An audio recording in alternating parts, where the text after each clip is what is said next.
2000 سال پہلے کی بات ہے کہ اس روئی زمین پر ایک بہت طاقتور قوم رہتے تھے۔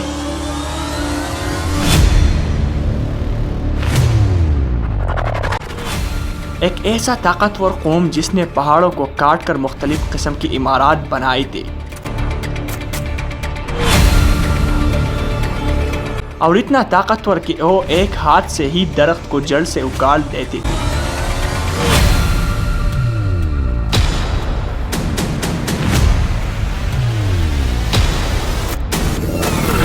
اللہ تعالیٰ کی طرف سے اتنی بڑی طاقت دینے کے باوجود بت پرستی ان کی رگوں میں خون کی طرح دوڑتے رہے۔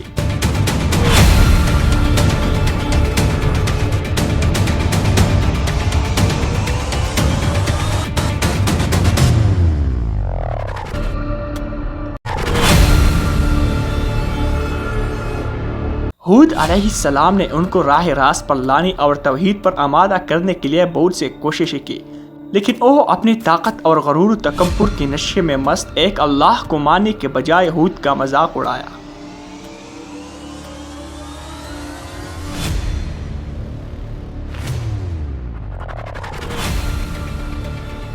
آخر کار اللہ تعالیٰ کی عذاب نازل ہوا اور سخت آندھی اور طوفان سے ان کے بڑی بڑی وجود اور طاقت کو نیست و نابود کر کے ان کو صفحہ ہستی سے مٹا دیا۔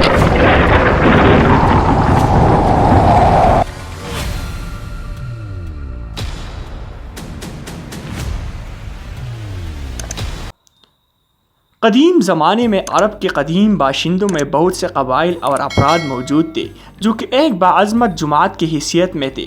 یہ جماعت عرب سے نکل کر شام، مصر اور بابل کی طرف بڑھی اور وہاں زبردست حکومتوں کی بنیاد قائم کی۔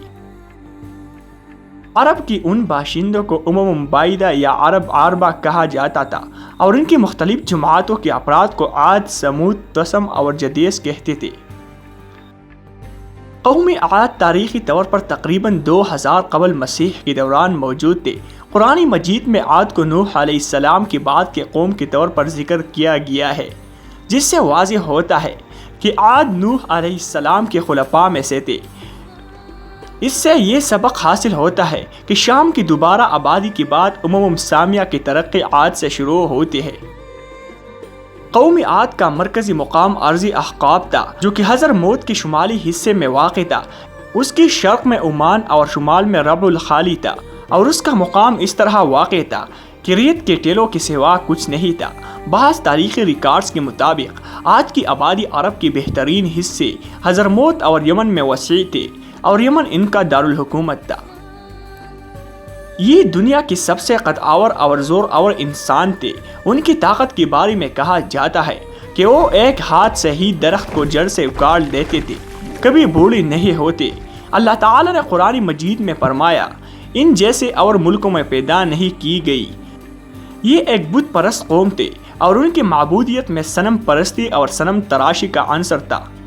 ان کے معبودان میں ود، سواع، یغوث، یعوق اور نصر شامل تھے۔ بعض تاریخی ماہرین کے مطابق ان کے معبود کے نام سمود اور ہتار بھی تھے۔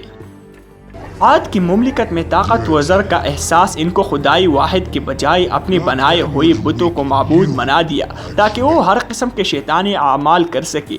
اس پر اللہ تعالیٰ نے حضرت ہود علیہ السلام کو انسانوں کے پاس بھیجا تاکہ وہ ان کو راستہ اصلاح پر لے آئے۔ حضرت ہود علیہ السلام عاد کی مملکت کے سب سے زیادہ معزز شخص خلوت کے پر تھے، جن کی شخصیت سرخ و سفید رنگ کی تھی اور وہ داڑھی دارتے تھے۔ حضرت ہود علیہ السلام نے اپنے قوم کو اللہ تعالیٰ کی توحید کی دعوت دی اور ان کو اس کی عبادت کی راہوں پر چلنے کی ترغیب دی۔ وہ لوگوں کو ظلم و جبروت سے روکنے کی توجہ دیتے رہے، مگر عاد نے ان کی پیروی نہیں کی اور ان کو سختی سے جھٹکا دیا۔ انہوں نے غرور و تکبر کے ساتھ کہا، من اشد منا قوہ، ہم سے مضبوط کون ہے؟ حضرت ہود علیہ السلام نے مسلمان کو ان کے دور میں تبلیغ کا کام جاری رکھا اور انہوں نے اپنے قوم کو خدائی واحد کی عبادت کی اہمیت سمجھائی۔ وہ اپنی قوم کو عذاب الہی کی بھی خبر دیتے رہے اور غرور و سرکشی کے نتائج کو بیان کرتے رہے۔ یہ واقعہ ہوا کہ عاد کی قوم نے حضرت ہود علیہ السلام کی باتوں کو نہ مانا اور ان کو انکار کرنے میں جاری رہے۔ ان کی مخالفت کے باوجود حضرت ہود علیہ السلام نے ان کو ان کے اکراہ کے ساتھ منطقی دلائل پیش کی اور ان کو یاد دلایا کہ دنیا میں شوکت اور جبروت کا مالک کون ہے۔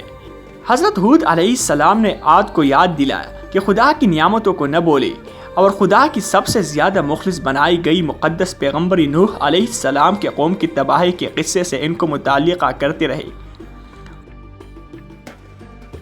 حضرت ہود علیہ السلام نے ان کو ان کے پرستش کردہ بتوں کی پرستش سے باز آنے کی توجہ دی اور ان کو یاد دلایا کہ موت اور زندگی، نفع و ضرر، تمام امور کا اختیار خدا کے ہاتھ میں ہے۔ انہوں نے ان کو توبہ کرنے کی ترغیب دی اور ان کو یاد دلایا کہ خدا کی مغفرت اور رحمت بڑی ہی وسیع ہے۔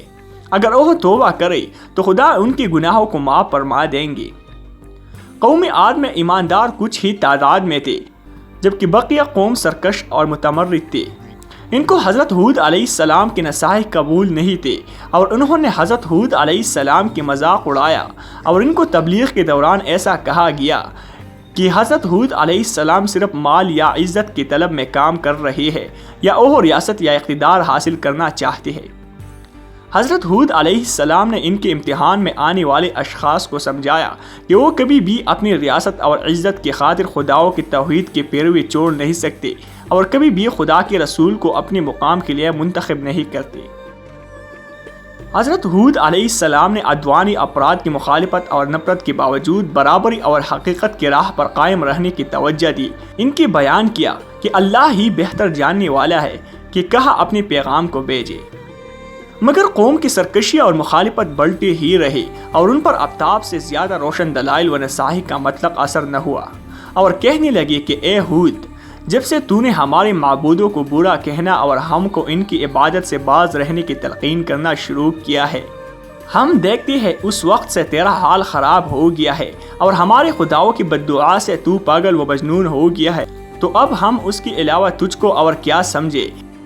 ان کو اپنی اس گستاخانہ جرت و تہمت سے یہ خیال ہو چلا تھا کہ اب کوئی شخص حضرت ہود علیہ السلام کی طرف دھیان نہ دے گا اور ان کی باتوں کو توجہ سے نہ سنے گا۔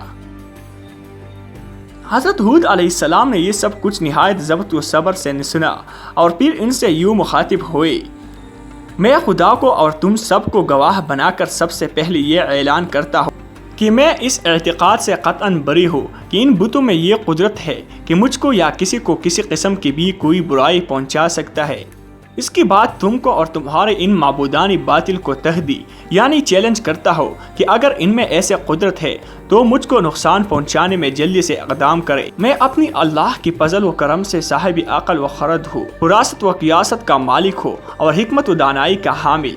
میں تو صرف اپنی اس خدا ہی پر بھروسہ کرتا اور اسی پر وثوق رکھتا ہوں جس کی قبضہ و قدرت میں کائنات کی تمام جانداروں کے پیشانیاں ہے اور جو حیات و ممات کا مالک ہے، وہ ضرور میری مدد کرے گا اور ہر نقصان پہنچانے والے کے نقصان سے محفوظ رکھے گا۔ آخر حضرت ہود علیہ السلام نے ان کی مسلسل بغاوت و سرکشی کے خلاف یہ اعلان کر دیا کہ اگر عاد کا رویہ یہی رہا اور حق سے اعراض و روگردانی کی روش میں انہوں نے کوئی تبدیلی نہ کی اور میری پند و نصائح کو گوش دل سے نہ سنا، تو میں اگرچہ اپنی مفروضہ خدمت کے لیے ہر وقت چست کمر اور باہمت ہوں، مگر ان کے لیے ہلاکت یقینی ہے۔ اللہ تعالی عن قریب ان کو ہلاک کر دے گا اور ایک دوسرے قوم کو زمین کا مالک بنا کر ان کی جگہ قائم کر دے گا، اور بلا شبہ وہ اللہ تعالیٰ کو ذرہ برابر بھی نقصان نہیں پہنچا سکتے۔ وہ تو ہر شے پر قادر و مسلط اور ہر شے کا حافظ و نگہبان ہے اور تمام کائنات اس کی ید قدرت میں مسخر ہے۔ اے قوم، اب بھی سمجھ اور عقل و ہوش سے کام لے۔ قوم نوح کے حالات سے عبرت حاصل کر اور خدا کے پیغام کے سامنے سر نیاز جھکا دے، ورنہ قضاء و قدر کا ہاتھ ظاہر ہو چکا ہے اور بہت قریب ہے وہ زمانہ کہ تیرا یہ سارا غرور و گٹمن خاک میں مل جائے گا اور اس وقت ندامت سے بھی کوئی فائدہ نہ ہوگا۔ حضرت ہود علیہ السلام نے بار بار ان کو یہ بھی باور کرایا کہ میں تمہارا دشمن نہیں ہوں، دوست ہوں، اور میں اللہ کی طرف سے بھیجے گئی ایک نبی ہوں اور آپ سب کو ان جھوٹے خداؤں کے بجائے خدائی واحد کی طرف بلاتا ہوں۔ قوم عاد نے جب یہ سنا تو عجیب حیرت میں پڑ گئی۔ ان کی سمجھ میں نہ آیا کہ ایک خدا کی پرستش کے کیا معنی ہے۔ وہ غم و غصہ میں آ گئی کہ کس طرح ہم باپ دادا کے ریت اصنام پرستی کو چھوڑ دے۔ یہ تو ہماری اور ہماری باپ دادا کی سخت توہین ہے۔ ان کا غیظ و غضب بڑک اٹھا کہ ان کو کافر اور مشرک کیوں کہا جاتا ہے، جبکہ وہ بتوں کو خدا کے سامنے اپنا شفیع مانتے ہیں۔ ان کے نزدیک ہود علیہ السلام کی بات مان لینے میں ان کے معبودوں اور بزرگوں کی توہین و تحقیر تھی، جن کو وہ خدائے اکبر کی بارگاہ میں اپنا وسیلہ اور شفیع مانتے تھے، اور اسی کے لیے ان تصویروں اور مجسموں کو پوچھتے تھے کہ وہ خوش ہو کر ہماری سفارش کریں گے اور عذاب الہی سے نجات دلائیں گے۔ آخر وہ شعلہ کی طرح بڑک اٹھے اور حضرت ہود علیہ السلام سے بگڑ کر کہنے لگے، تو نے ہم کو اپنے خدا کے عذاب کی دھمکی دی اور ہم کو اس سے یہ کہہ کر ڈرایا، تو اے ہود، اب ہم سے تیرے روز روز کی نصیحتیں نہیں سنی جاتی۔ ہم ایسے ناصح مشفق سے باز آئے۔ اگر تو واقعی اپنا قول میں سچا ہے تو وہ عذاب جلد لے آ کہ ہمارا تیرا قصہ پاک ہو۔ حضرت ہود علیہ السلام نے جواب دیا کہ اگر میرے مخلصانہ اور صادقانہ نصائح کا یہی جواب ہے تو بسم اللہ، اور تم کو عذاب کا اگر اتنا ہی شوق ہے تو بھی کچھ دور نہیں۔ قوم ہود کی انتہائی شرارت و بغاوت اور اپنے پیغمبر کی تعلیم سے بے پناہ بغض و عناد کی پاداش عمل اور قانون جزا کا وقت آ پہنچا اور غیرت حق حرکت میں آئی، اور عذاب الہی نے سب سے پہلے خشک سالی کی شکل اختیار کی۔ آج سخت گھبرائی، پریشان ہوئی اور عاجز و درمانندہ نظر آنے لگی تو حضرت ہود علیہ السلام کو جوش ہمدردی نے اکسایا اور مایوسی کی بات پھر ایک مرتبہ ان کو سمجھایا کہ راہ حق اختیار کر لو، میرے نصائح پر ایمان لے آؤ کہ یہی نجات کی راہ ہے، دنیا میں بھی اور آخرت میں بھی، ورنہ پچھتاؤں گے۔ لیکن بدبخت و بدنصیب قوم پر کوئی اثر نہ ہوا، بلکہ بغض و عناد اور دوبالا ہو گیا۔ تب ہولناک عذاب نے ان کو آ گھیرا۔ 8 دن اور 7 راتیں بےہم تیز و تند ہوا کے طوفان اٹھے اور ان کو اور ان کی آبادی کو تہ و بالا کر کے رکھ دیا۔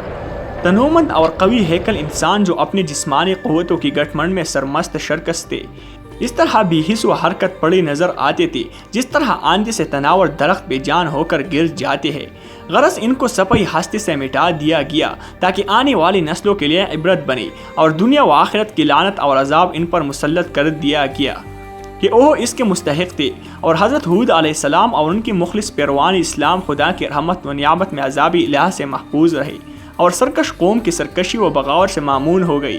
یہ ہے عادی اولا کے وہ داستانی عبرت جو اپنے اندر چشم عبرت کے لیے بے شمار پند و نصائح رکھتے اور خدائی برتر کی احکام کی تعمیل اور تقوی و طہارت کی زندگی کی جانب دعوت دیتی ہے۔ شرارت، سرکشی اور خدا کے احکام سے بغاوت کی انجامی بد سے آگاہ کرتی اور وقتی خوش عیشی پر گمنڈ کر کے نتیجہ کی بدبختی پر مذاق اڑانے سے ڈراتی اور باز رکھتی ہے۔